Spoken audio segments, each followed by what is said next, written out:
everybody, welcome back to my channel. I thought it would be fun to practice my lettering in this 17-month academic planner that Bando sent me.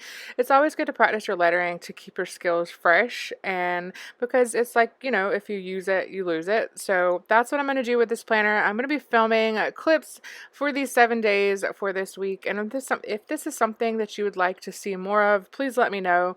I don't profess to be like a perfect letterer. I kind of learned my own particular style, and I don't always follow like the I guess appropriate rules of lettering. I just kind of made it my own and just went with it. But I do like to practice my lettering, and I letter on so many different things, and like grocery list, and just in my planner, and on any kind of thing that you can think of. So yeah, if this is something that you would like to see more of, please let me know. So this particular quote, you'll notice right here that I misquoted it, and I just corrected myself with a little note so that I would make sure that I attributed the quote properly. And yeah, so this was Monday. We'll see you tomorrow. Okay, we are back with Tuesday, and today's quote is from Joan Rivers, and it says, "I have no methods. All I do is accept people as they are," and I love that. So I just wanted to mention, if you are a left-handed person practicing lettering or trying lettering for the first time, don't get frustrated. It will come. You're doing things backwards than a right-handed person, because as a right-handed person will pull up on strokes, left-handed people are pushing up on strokes, and that also often makes it more difficult to get those particular strokes where the brush doesn't fray. You just have to be kind of gentle with it and just practice, practice, practice. That's the main advice that I can give you in lettering, is just to practice and don't let it frustrate you, and it will come to you, I promise. So we will see you on Wednesday. So we are moving on to Wednesday with a quote from Lily Tomlin: "No matter how cynical you become, it is never enough to keep up." I don't know why I love that. But anyway, so let's talk about pens. So the pen I'm using here is the Tombow, and it is the hard tip pen. And I prefer this pen, especially as a lefty letterer, because it has a shorter nib and it's a harder nib, so it's a lot easier to control than, say, like the Tombow dual brush pen. Another pen that is really good for beginners and also for lefty letterers is the Pentel Fude brush pen. I'm going to pop up pictures as I talk about these on the screen.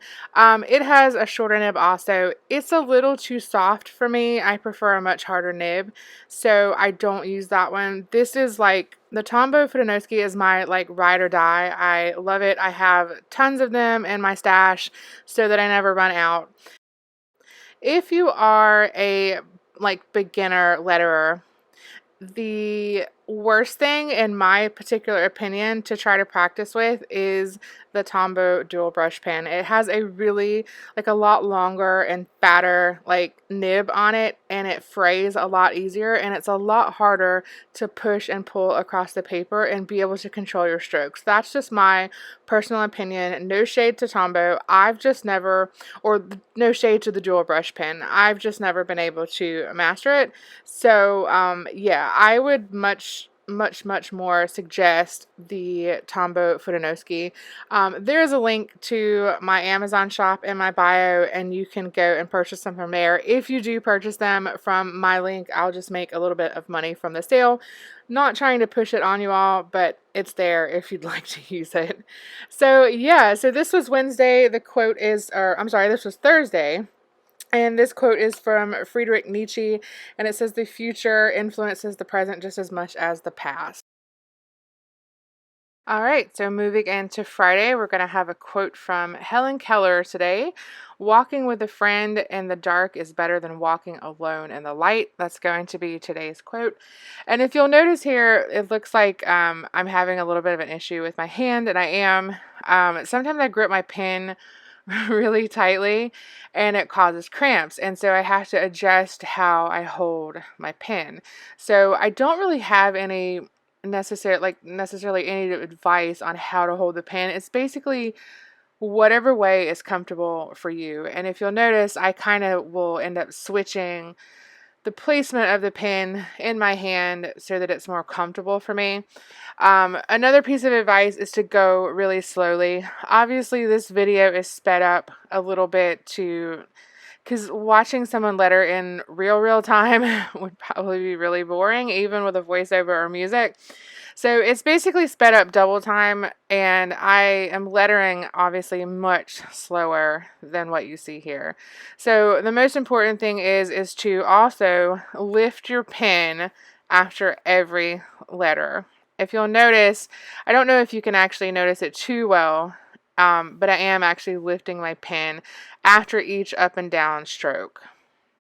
So moving into Saturday, we're going to have a quote here from Nathaniel Hawthorne: "Time flies over us, but leaves its shadows behind." And I really like this quote. I had to pick a shorter quote for Saturday because it doesn't have, as much space and whatever. But again, you'll see that my hand is bothering me again, and I've switched the position of the pen, and that's perfectly fine. And you'll also notice on the word over, it looks a lot worse than the previous words because, yeah, my hand kept cramping. So I do recommend, if you're going to practice lettering, the ideal situation to practice lettering is going to be on smooth paper. I have some 32-pound very smooth paper that's really nice to letter on. You can also use templates and things, and like use tracing paper, which is really nice. Also, if you are a lefty letterer like I am, Tanya Lewandowski on Instagram.